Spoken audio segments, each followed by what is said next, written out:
Vamos fazer uma pausa hoje, não necessariamente trabalharmos com notícias correntes, mas uma pausa para uma reflexão sobre esse atual contexto que estamos vivendo no Brasil, porque é um contexto muito tenso e muito problemático. Portanto, vale a pena a gente dar uma parada para olhar, pelo menos sob um certo ponto de vista, o que pode estar acontecendo no país. Certeza não temos, mas temos o direito de, com os fatos da realidade, tentarmos entender esta realidade. É isso que nós da esquerda, que temos formação crítica e analítica, fazemos. Não fazemos como o pessoal da extrema-direita, que vive criando coisas, que vive criando parábolas, ou então alucinando ou delirando para dizer que isto é realidade, fazendo aquela velha afirmativa das narrativas. É narrativa após verdade. Não. Aqui estamos baseados em fatos, em evidências que saltam aos olhos. Então vamos tentar fazer essa rápida apreciação aqui nesse recorte que estamos chamando de contextura. Bem, o que nós estamos observando? Né? Estamos observando um Congresso que foi eleito por uma população que, provavelmente, tudo indica, não tem muita noção do trâmite político, das questões políticas que vigoram no nosso país. Temos uma população alienada, uma população que é muito convencida por mídias, e agora muito mais pelas mídias sociais que estão por aí, pelas redes, tanto ou mais do que as mídias, ou a grande mídia, o que a gente chama de a mídia corporativa. O que vemos então é uma população convencida de que o país não pode ser tomado por comunistas. Por incrível que pareça, as estatísticas mostram que tem pessoas que acreditam que o Brasil pode, com o governo de Lula, ou governos mais à esquerda, caminhar para um comunismo. E, claro, temos que sempre reafirmar que isto não tem a menor possibilidade, porque o Brasil é um país de fundamento capitalístico, de produção capitalística, de organização capitalística. Para irmos para o comunismo, seria necessário uma revisão muito grande de toda a nossa cultura da sociedade, de todo o nosso estamento jurídico, governamental, político, militar, enfim. Então, há uma impossibilidade, porque por incrível que pareça, tem pessoas que ainda acreditam que o governo Lula pode tomar as suas fazendas, pode tomar as suas indústrias, pode tomar o seu apartamento, fazer com que pessoas de rua venham morar no seu apartamento, dividir apartamento, enfim, ter essa mentalidade de uma coisa que aconteceu na Revolução Maoísta, quando, sim, havia estamentos na China que eram muito privilegiados e o maoísmo avançou sobre isso para fazer uma divisão da riqueza que então se concentrava na mão de poucos. Propôs a reforma agrária que foi levada a cabo. E hoje a China é o segundo país do mundo. A essa altura já é o primeiro, tá? Estão tentando segurar os Estados Unidos, mas um país que cresce como a China, 7% ao ano no seu PIB, não é um país que pode ficar atrás dos Estados Unidos. Mas isso não é o importante no mundo.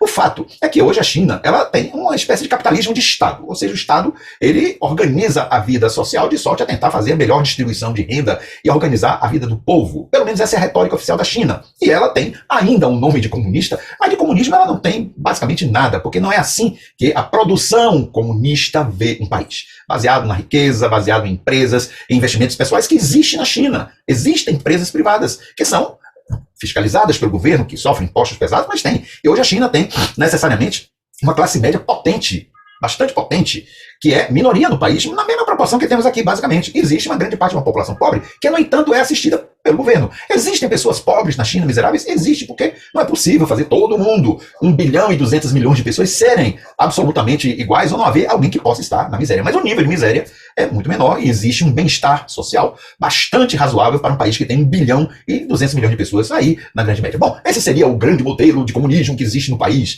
ou no mundo, ou num país, mas a China é um caso isolado.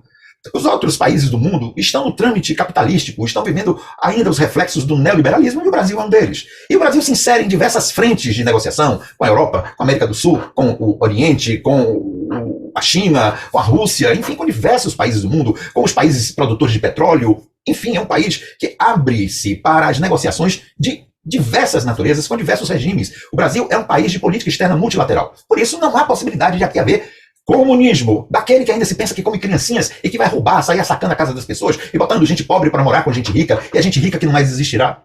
Essa fantasia, este medo, é justamente o que a extrema-direita, a direita, mas principalmente a extrema-direita, tenta colocar na cabeça das pessoas, que não tem formação crítica, que não tem senso crítico, que não tem informação nem informação verdadeira para poder avaliar essas mentiras, essas coisas que não vão existir. Logo, elas optam por ir para um congresso de centro ou de centro-direita ou de direita, que é o nosso caso hoje.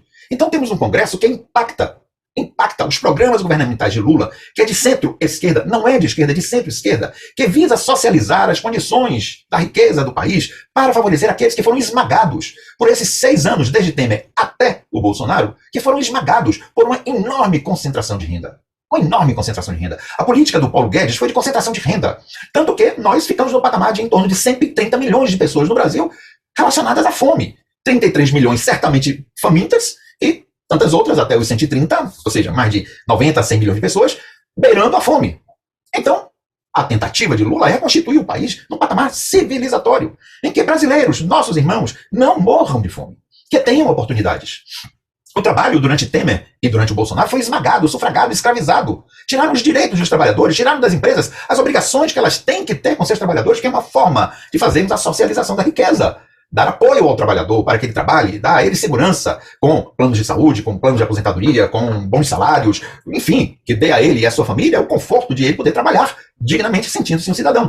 E não se sentindo como os trabalhadores do iFood ou do Uber, que são praticamente escravos de capitalistas que lucram por demais com essa mais-valia ordinária, esta mais-valia escravizante, esta mais-valia vergonhosa do ponto de vista da ética humana. E aí, como a extrema-direita sabe que não pode atacar os projetos que visam bem-estar social, porque isso os desmascara, porque isto coloca à vista a falta de vergonha, de humanidade que está nas políticas nazifascistas, e mesmo do pessoal da direita, desses que são os chamados liberais, conservadores, que visam a propor à sociedade uma forma capitalística, bem forte, bem acentuada, liberal ou neoliberal de relações sociais e de relação com a produção e o trabalho, eles ficam com vergonha da situação do nosso país, que está coalhada de gente pobre, que está coalhada de gente à beira da miséria. Pessoas que não têm oportunidades de vida, pessoas que não têm oportunidade de educação, de acesso à educação superior, que estavam perdendo o SUS.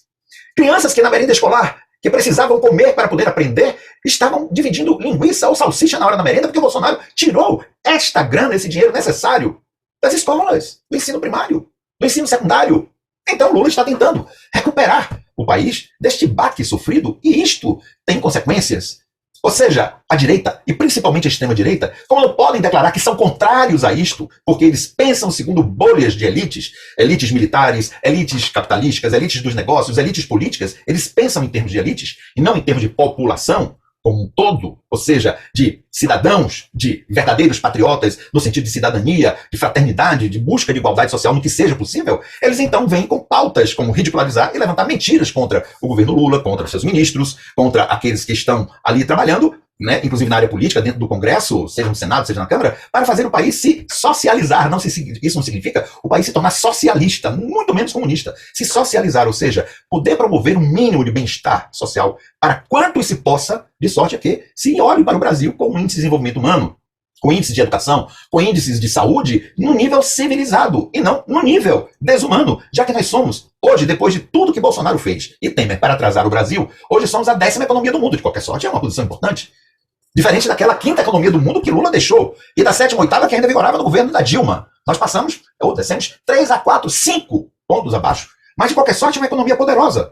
Porque termos a posição de 10ª economia do mundo ainda é muita coisa. Significa que nós somos um país rico, mas mal distribuído em termos de renda.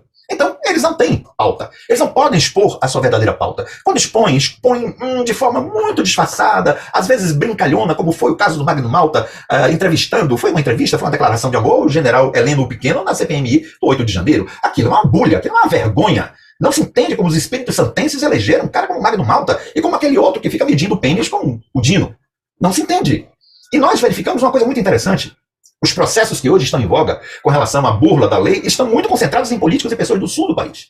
Do sudeste e do sul. Tem pessoas do nordeste, mas raramente aparece. E isso é um dado interessante, um dado político, um dado social interessante. O que é que aconteceu com pessoas do sul? Do sudeste, que seriam pessoas letradas, seriam pessoas que têm um alto índice de educação? Vírgula. Não tem. Pode ter educação formal, mas não tem educação política. Não tem educação social. Estão permeados por pensamentos hegemônicos. Então, nós estamos com um país que está sofrendo a ação de uma retórica de direita, de extrema-direita, que por não ter efetivas propostas para levar ao debate no parlamento, ao contrário da esquerda, que tem propostas e que leva ao parlamento, o discurso entre o pessoal da direita, da extrema-direita e da esquerda é evidente. O pessoal da esquerda é qualificado, analítico, crítico, estruturado, pensamento estruturado, com propostas efetivas para o povo. O pessoal da direita ou da extrema-direita só fica combatendo o que o pessoal da esquerda fala, mas sem propostas, porque a proposta que eles têm, repetimos, é contra os interesses do povo. E aí, para maquiar tudo isso, o pessoal da direita, da extrema-direita, os nazifascistas e seus simpatizantes, vêm com a pauta moral. Vêm com pauta moral. Para ficar discutindo sobre o sexo dos outros, sobre o corpo, o desejo dos outros, apelando para uma moralidade bíblica. E se dizendo evangélicos, são falsos evangélicos, porque se você for na pregação das igrejas deles, se você for ouvi-los, eles não falam do evangelho de Jesus Cristo, que seria realmente evangélico, cristão. Eles falam dos profetas da antiguidade. Eles falam de um Deus atemorizador, cruel, assassino, que é o Deus da Bíblia, é o Deus de Moisés. Eles estão mais ligados a Moisés do que a Jesus e se chamam de evangélicos, tomando para si, inclusive, um título indevido, porque evangélicos são diversos, são todos que são cristãos. E não existem só cristãos crentes, não existem só cristãos que vieram da fieira protestante de Lutero e do calvinismo de Calvino. Existem cristãos de diversas ordens, principalmente os católicos, que foram os cristãos preponderantes durante milênios de história. Então, quando eles se chamam de evangélicos e de cristãos verdadeiros, eles estão tomando conta de uma titularidade que lhes é indevida, até porque os seus atos, sejam até mesmo aqueles que não são políticos, que não são ladrões, que não são pessoas sem a menor vergonha, que são absolutamente, como a gente pode dizer, descarados, mesmo aqueles que são os crentes puros, eles agem contrário à moral do Cristo, que é a moral do amor. Então, por que eles se chamam de cristãos? Por que eles se chamam de evangélicos? Deveriam ter um pouco mais de pudor. Diga, bom, eu sou protestante, eu sou adventista, eu sou luteranista, eu sou metodista. Muito bem. E é uma categoria dentro do vasto espectro cristão. Mas não, essas pautas morais que fazem parte desses chamados crentes, que digo que são cretinos, eles vêm com a pauta moral para recobrir a falta de proposta política para o bem-estar das pessoas. E ficam, então, levantando motivações sobre o que é um homem, o que é uma mulher, o que é o amor, o casamento. Vemos, então, aquele chupetesco lá de Minas Gerais, também não entendemos como o povo de Minas Gerais elege um sujeito desqualificado como esse. Vemos aquela Zambetta de São Paulo, também não entendemos como o povo de São Paulo elege uma deputada dessa com mais de 1 milhão de votos. E vemos outros deputados que são claramente nazifascistas manifestarem vergonhosamente suas ideias. Aqui na Bahia, aquele sargento pastor.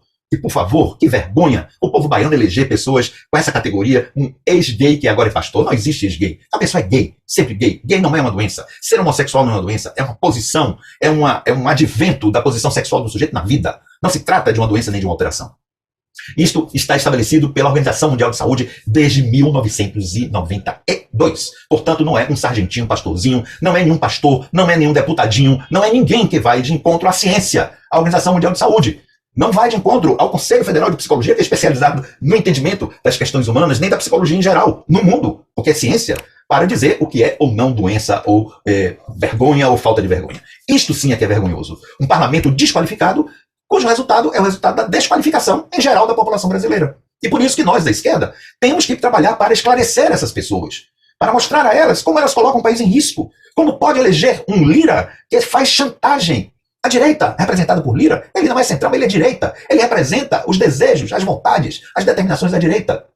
Como é que um Lira, que é presidente da Câmara, e agora o presidente do Senado, Pacheco, fazem chantagens com o presidente da República? Eles não estão querendo debater as ideias,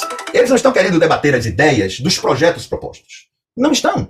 Eles estão fazendo chantagem. Para aprovar os projetos que Lula está propondo para favorecer o povo, eles querem cargos, eles querem botar mão no dinheiro público. Isto é uma vergonha, isso mostra a incivilidade do país. Isto mostra a péssima escolha que o povo fez, e o próprio povo trabalhando contra si, ao fazer com que um Congresso tenha maioria à direita. Não é centro, à direita e à extrema-direita. Isto é vergonhoso, e nós precisamos superar esta etapa da história política do Brasil. O povo precisa ter noção de que são as esquerdas, sim, sem querer tomar casa, nem terra, nem coisa de ninguém, mas distribuir o que se tem de sobra para que o Brasil seja efetivamente um país de cidadãos. Precisamos trabalhar por isso. Precisamos fazer com que as pessoas compreendam isto, porque senão este país continuará no atraso, nas diferenças abissais entre os ricos e os pobres, e o desaparecimento de uma classe média, da desindustrialização, tornando o Brasil de capitalismo financeiro, que vende commodities para os países mais ricos, sendo satélites de países como os Estados Unidos, e a gente vivendo no eterno atraso, tendo o pessoal da Casa Grande, essas elites, essas bolhas de elites militares, de elites capitalísticas, de elites políticas, e nós outros, os escravos e trabalhadores brasileiros e trabalhadoras brasileiras, servindo a eles a salários de miséria. Precisamos acabar com isso. Então hoje ficamos aqui nesta reflexão, um pouco alongada, mas necessária, creio, para pensarmos neste cenário que neste exato momento estamos vivendo no Brasil. Um abraço, até outra oportunidade, até outro momento de contextura, até outro momento de rapidinhas das notícias, até outro momento dos nossos shortinhos do dia. Um abraço.